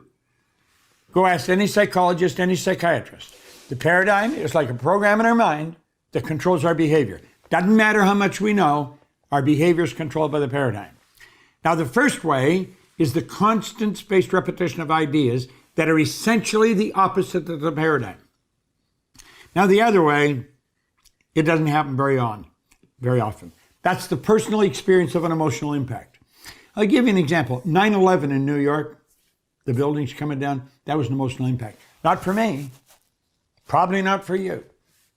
It was a terrible thing that everybody would agree was an absolute catastrophe. It was a paradigm shift for the people that were involved in that area. When that happened, their lives changed. The family of people that were killed there, paradigm shift. That doesn't happen often. You can count on the other one, a constant spaced repetition. I'm going to show you why. Now look at this for a moment. Why repetition is necessary when changing paradigms. Now you've probably attended a paradigm shift seminar. Go back and attend another one, and another one, and another one. I started to read this book 57 years ago. I'm still reading it. I have a book here open on my desk. Get this over here. Let me grab it. Let's change that here. I have it open.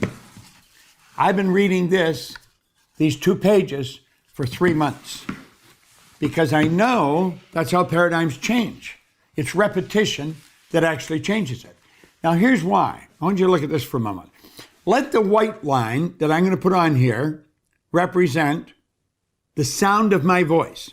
The red line represents you listening to the sound of my voice. The white line represents my voice. Now think. So you go along and you're listening. Now, there's a difference between listening and hearing. You can hear me and not listen to me.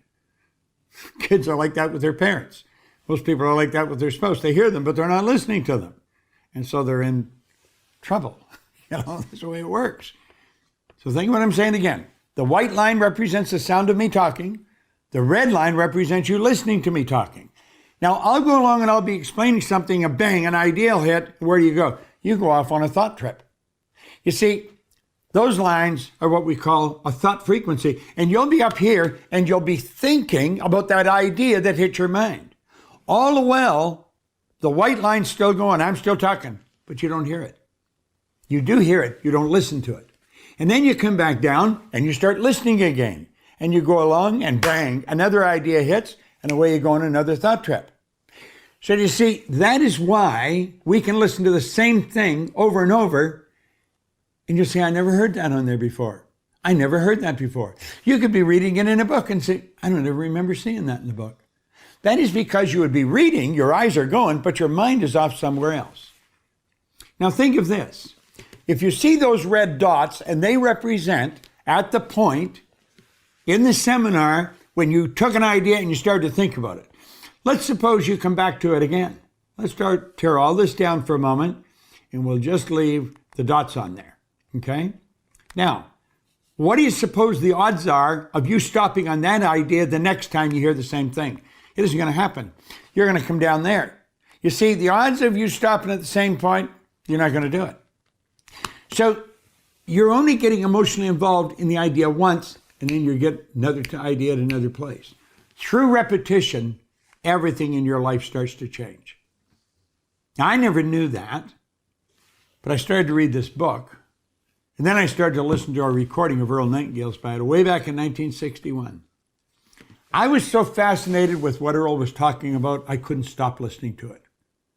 10 years later, I was living in England. I was earning over $1 million a year. I had business in 7 different cities in Canada, the US, and England. I was earning all kinds of money. And I started to ask myself, how did this happen? And I could not figure it out. I'd been raised to believe if you're going to earn a lot of money, you got to be really smart. I knew I wasn't that smart, but I was earning a lot of money. I was raised to believe if you don't go to school, you can't get a good job. I didn't have a good job. I owned the whole company. So then I started to think, well, a lot of the stuff I believe isn't even true. And then I started to think, how the heck did I change? And so I started to study. It took me about 9.5 years. And when I figured it out, all I wanted to do was teach it. And I reasoned it was because of the repetition. I kept listening to this material. I was starting with records, and then we get into cassettes, and on it goes, and then we're online. But it's the repetition of hearing the same thing over and over and over again. And that's what happens to people. That's why almost all welfare recipients are 3rd, 4th, 5th generation welfare recipients. That's all they heard when they were a kid. They were programmed with it at a very early age by the people around them. That's why we learn the language we learn. Can you imagine where you'd be if I said, hi, my name's Bob, what's yours? You wouldn't know your name if your mother or dad just told you once. They tell you over and over and over and over. And pretty soon they'll say, Bob, and you start recognizing. He spent his whole life, Hill did, Napoleon Hill, studying successful people. He said all successful people make decisions very fast. They change them very slow, if and when they change them at all. I want you to decide right now that you're going to do this. You're going to do it. You're going to build a new model. Buckminster Fuller, the man that built the geodesic dome, he said something interesting. He said, you never change things by fighting existing reality. To change things, you build a new model that makes the existing model obsolete. You're going to figure out how to build a new model, how to live the life you want. We're God's highest form of creation. Do you know that all the other little creatures on the planet are completely at home in their environment? They blend in. Think about it. Little birds, squirrels, deer, they blend into their environment. You and I are the only creature on the planet that's totally disoriented in our environment. And that is because we've been given the ability to create our own environment. We can sit down, we can take a pen, and we can decree our own destiny. Now, you've probably been struggling with the results, trying to change them. Fuller said, you don't do that. You don't change your existing reality. It's the way it is. It just is that way, but it doesn't have to stay. You change something by building a new model that makes the existing model obsolete. Okay, and we're back, and that was some unique information that wasn't in the first video really focusing on paradigms like Brynn was just talking about, and really helping people understand how to reprogram yourself and replace those negative paradigms with positive paradigms, and why repetition is so important. So that was really amazing. I really enjoyed that. Brynn, did you enjoy that one? I did. Yeah, that was great. I think the point that caught me was when he was talking about how much potential energy is in a human. And we have so much more energy than we realize. And it's about directing it. Yes. Using your consciousness to direct the mind to move that energy through the body into action with desire and so many other forces. And we're going to listen to one more recording. And of course, there is some overlapping info. There's always going to be overlapping info when you study Bob Proctor. That's the repetition, right? That is the repetition that gets it in there. And that's what changed me. That's why we're listening to this podcast. There wouldn't be Midnight on Earth if there wasn't Bob Proctor. I'll tell you that. Okay. He helped to inspire me to just create. So here we go. This is the next recording. It's not very long, and it's from an earlier stage in Bob Proctor's career. And this is about self-image. Really, psycho-cybernetics is what it is called. And he explains that. And just how important self-image is, and by maintaining a positive self-image, you can help manifest the life and the world that you want, and the co-creative world that we all want together. The collective self-image. You improve your self-image, then other people improve their self-image. Brynn, are you ready for Bob Proctor tribute round 3? I'm ready. Okay, here we go. Hello there and welcome. I am going to explain an idea that every child should learn before they even go to school. And yet, most people go right through their life and never really understand it. Dr. Maxwell Maltz, around 1960, said it was the greatest psychological discovery of his generation. It's on self-image. You see, you and I have an image of ourselves. It's how we see ourselves. I know there's a reflection come back from the mirror. I can see me. That's a reflection of my physical being. But that's not how I see me. I see me in my mind. And it's based on information that I have on me. Now, some people have a lot of false information, so they've got a very false self-image. Around 1960, Dr. Maxwell Maltz wrote a book called Psycho-Cybernetics. Cybernetics was a new idea. Cybernetics was something that was discovered around the Second World War by a physicist and a mathematician, Weiner and Rosenbluth. They didn't even have a name for it. And it was used for heat-seeking missiles.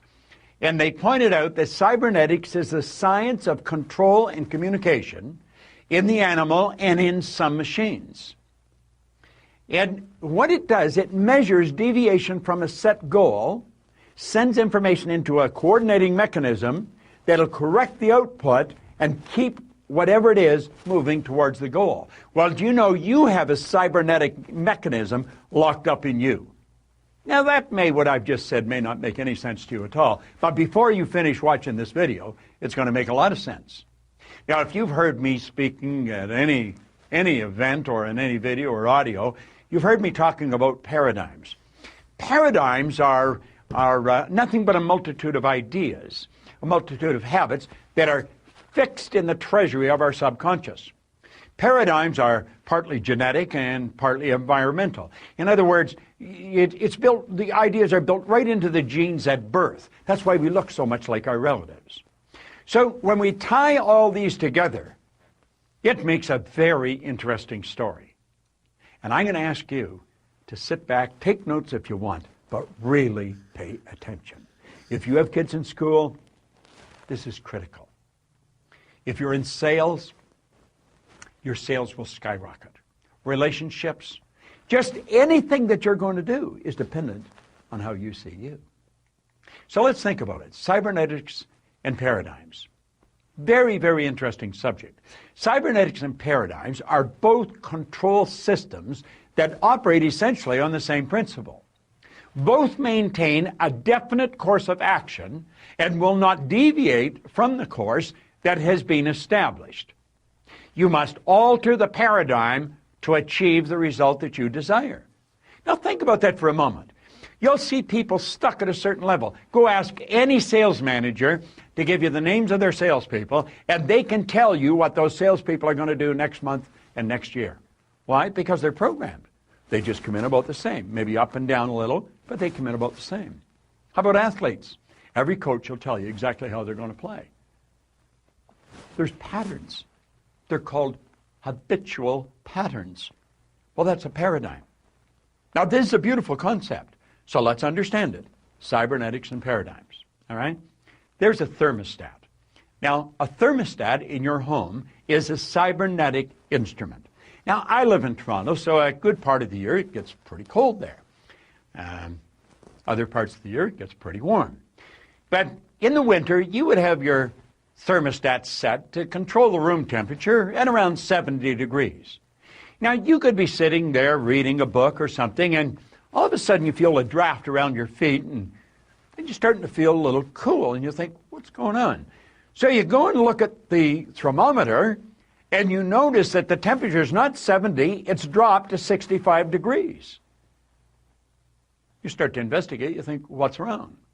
And you'll notice the front door's open. Now, it used to be, when I was a little boy, you'd go and check on the furnace, because maybe the furnace had gone out. And you'd have to shake all the ashes down and build another fire and get it going again. Not today. Today we've got cybernetic mechanisms hooked up to our heating system. You see, the thermostat measures the deviation from the set goal. What was the set goal? The set goal is 70. But the temperature is at 65. Things have changed. The thermostat sends a message to the furnace, and automatically the fire's turned on. The fan's turned on, and the temperature starts to rise. And it gets up to 66, 67, 68, 69, and it'll take it right back until it's back on course at 70 degrees. And then the fire and the fan are turned off. Now think of that. And it all happens automatically. That's a cybernetic mechanism. Interesting, isn't it? Do you know you've got a cybernetic mechanism in you? Let's look at it another way. Let's look up at the sky. Here's a big plane. Now, the automatic pilot on a commercial plane is a cybernetic instrument. That's exactly what it is. And you see, a flight pattern is programmed into the plane's computer system. When the plane goes off course, the cybernetic system measures the deviation from the set goal, and it corrects the flight pattern. The plane is brought back on course. It's correct. Do you know a rocket going to the moon is off course 97% of the time? Let's take a look at it from a different perspective. There's a plane leaving Chicago, and it's flying to Paris. Now, when the plane leaves the vicinity, it's just getting off the ground, you see the wheels are still down, it's just getting up there, the automatic pilot is flipped on. The pilot could come back and have dinner with you. Now, they don't leave the cockpit, but they're not necessarily doing anything. It's all done automatically. And you see, when that plane's flying along, it gets hit by some turbulence, gets knocked off course. Do you know what happens? The cybernetic mechanism cuts in. It's activated, and it puts the plane back on course again. It all happens automatically. Pilot doesn't even have to do anything. But ultimately, although it goes off course and gets knocked back on course, it ends up in Paris. Now think about that for a moment. Here's you. And you have locked into your subconscious mind a self-image. And that self-image operates like a cybernetic mechanism. Okay? Your self-image is a cybernetic instrument. Now, let's suppose your self-image is that you are overweight. Oh, you don't talk about it. You don't want anybody else to talk about it. But inside you feel you're overweight. And you just get to a point where you can't handle it anymore, so you make a decision, I'm going to go on a diet, and you instantly move into action. Now what happens? Well, you start to lose weight. Why? You're starving yourself. You don't eat anything white, and on we go. No more chocolate. Why? Because they make you fat. That's not what makes you fat. It's the image that makes you fat. If you had a skinny image, you could eat all the chocolate in the world. You just pass off what's not needed for the manifestation of the image through your eliminative system. Eliminative system is one of the systems in your body. Now here's the point. When a person who is overweight goes on a diet without changing or altering the self-image, any weight loss is temporary. That's why people gain and lose tons in a lifetime. Say they lose it, you're automatically programmed to find whatever you lose. The self-image, being a cybernetic instrument, measures the deviation from the set goal and immediately corrects the course. The weight that was lost will be found. You see, you look at the scales, you don't relate. That's not really me. That's not really me. So what happens? The weight's put back on again. Isn't that interesting? I know.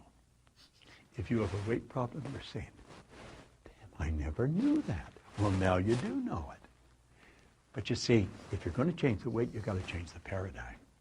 That's what our company's all about. We help people change paradigms. We help them live in the body they want to live in.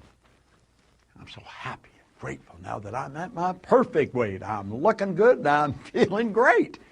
You can do that. You can live the way you want to live. You're God's highest form of creation. Where's another area that we could use? Well, you can use it in any area. Let's take a child in school. Now, this is all in Psycho-Cybernetics, Dr. Maxwell Maltz's book. And here's something else. What's the point of making heroic vows of amendment if the same old lawbreakers are going to keep them? I am going to take the weight off. But you don't change the lawbreaker, the paradigm. Emerson was right. Of what use to make heroic vows of amendment if the same old lawbreaker is going to keep them? Let's look at a student in school, all right? Now, there's the subconscious mind, okay? And the student, the image, child has an image. You see, the child's self-image is a cybernetic instrument. That's exactly what it is. And the child has an image of poor grades. This is biographical, by the way, because that's the image I used to have. And I got them, sure did get them. And you see, when a person is receiving poor grades in school, it's an expression of a self-image. It's the self-image they hold that they're expressing. The person believes they are not very bright. They, of course, receive a report card that reflects the poor image that they've got. And they take the report card home, and there's trouble in River City. I mean, I lived with this all the time I was in school. The child's grounded. They're made to study. Now, what the parent doesn't know and what the child doesn't know is really rather sad. See, the child cram, and the marks go up. But what the parent and the child do not understand, the parent is unaware that the real problem has the child. They have them give up recreational activities. They make them study. The grades improve, but the improvement's temporary. Why? The child has never changed the self-image. Parent doesn't even understand self-image in most cases, and certainly the child doesn't. And so what happens? Oh, they got a good test. When the report card comes out, nothing's changed. Now, why would people live that way? They live that way because they don't know any different. And that is rather sad. See, we should learn to live the way we really want to live. We've got to understand this concept of self-image, of cybernetics, of paradigms. You know, Oscar Wilde said something really beautiful one time. He said, selfishness is not living as one wishes to live. Selfishness is asking others to live as one wishes to live. You've got to develop the courage. You've got to develop the awareness, the wisdom to live the way you really want to live. Life is very short, and it's over very fast. And you can have, do, or be anything you want. You're God's highest form of creation. If you really want to check in to programs that will change the course of your life forever, understand this. Myself and my associates in our company spend all their time studying this. I have personally been studying it for over 50 years. We have some of the best programs in the world. Some of them run for a week, some run for a year, some run for an hour every day.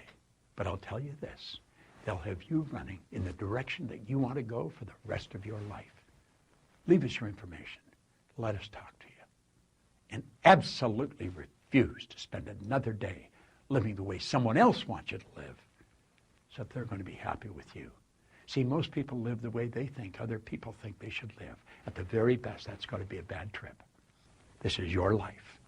Make it a phenomenal experience. This is Bob Proctor. Thank you. Well, what a great way to end it and just cap off some more Bob Proctor unique perspective and knowledge. That was Bob Proctor signing off into the next phase of his journey. If you are interested in anything that Bob teaches, of course, there's endless information on YouTube, endless videos. And then the Proctor Gallagher Institute. That's where Bob was just prior to his passing. He was working. He didn't stop working up until the day he graduated.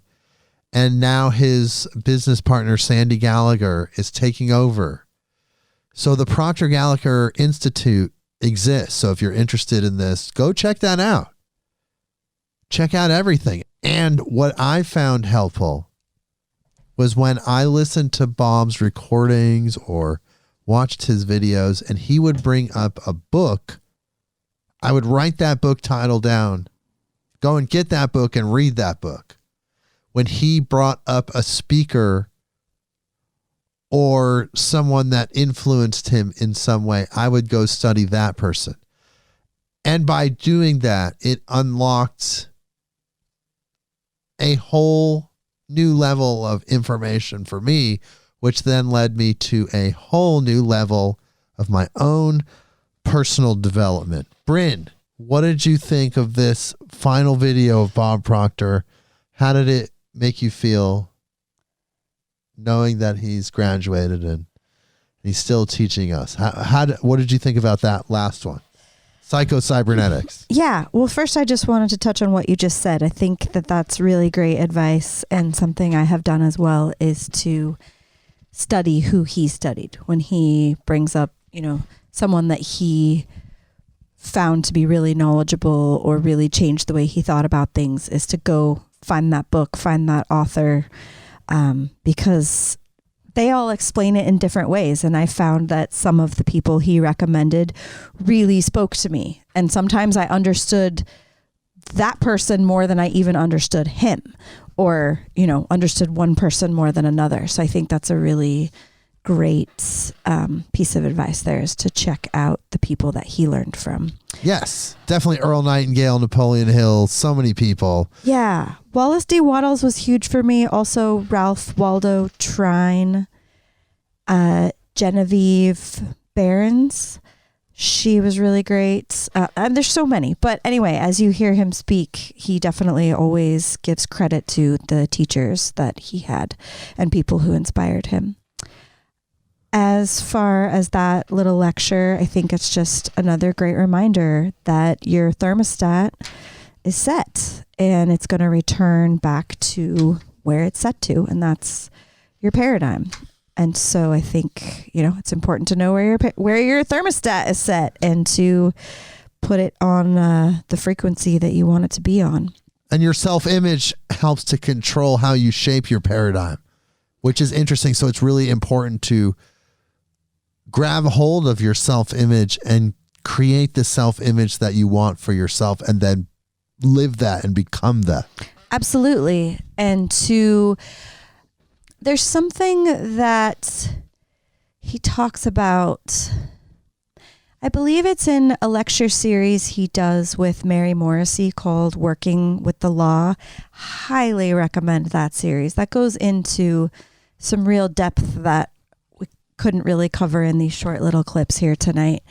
But he talks with her about projecting who and what it is you want to be and living as though you are already there. And that's a really important piece, I think. If you have a goal, whatever piece of your life it is, you live as though you're already there. You think about how it has already happened, and that sets everything in motion, because as he said, your subconscious mind doesn't know the difference between imagination and 3D reality. So if you are imagining you're already at the point you'd like to be at, then you are already at that point, and it's so much easier to make the physical leap when you've already set it in motion in the ethereal world. So that's super huge. And I think, that Working with the Law series, I'm pretty sure is where he goes into depth about that. And one more thing, I feel like wasn't really represented in these short lectures, but something he goes into in depth in a lot of his work is gratitude. He speaks a ton about being in the positive frame of mind, which directly, of course, relates to self-image, but always living in the frequency of gratitude and always being so grateful for everything you have and everywhere it's come from and every little piece that has led you to this moment where you are now.